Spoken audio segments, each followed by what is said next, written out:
Entre l'Europe et les États-Unis, la guerre commerciale est bel et bien déclarée. Dans le premier round du conflit qui oppose Airbus à Boeing, l'Organisation mondiale du commerce a tranché en faveur des Américains. Un bras de fer qui dure depuis 15 ans entre Bruxelles et Washington, qui s'accusent mutuellement de subventionner illégalement leurs fleurons de l'aéronautique.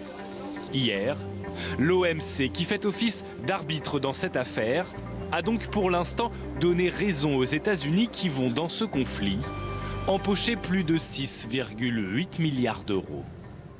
Tous ces pays arnaquaient les États-Unis depuis de nombreuses années. Ils savent que j'en suis conscient. Nous avons eu beaucoup de victoires. C'est une victoire à 7 milliards de dollars. C'est pas mal.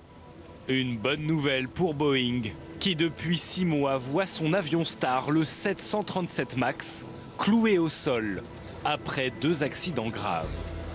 La réaction ne s'est pas fait attendre. Face à cette menace américaine, l'Europe, à son tour, hausse le ton. Il est très facile de démarrer des guerres commerciales, mais elles dégénèrent rapidement et finissent souvent mal. Et si quelqu'un nous impose des taxes sur notre secteur aéronautique, nous ferons exactement la même chose. Exactement la même chose.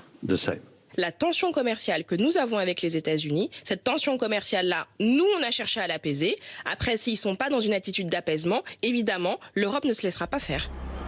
Une guerre loin d'être terminée, car au printemps prochain, l'Europe attend désormais le second round. Dans une procédure miroir, l'OMC devrait s'attaquer cette fois aux subventions délivrées à Boeing par le gouvernement américain.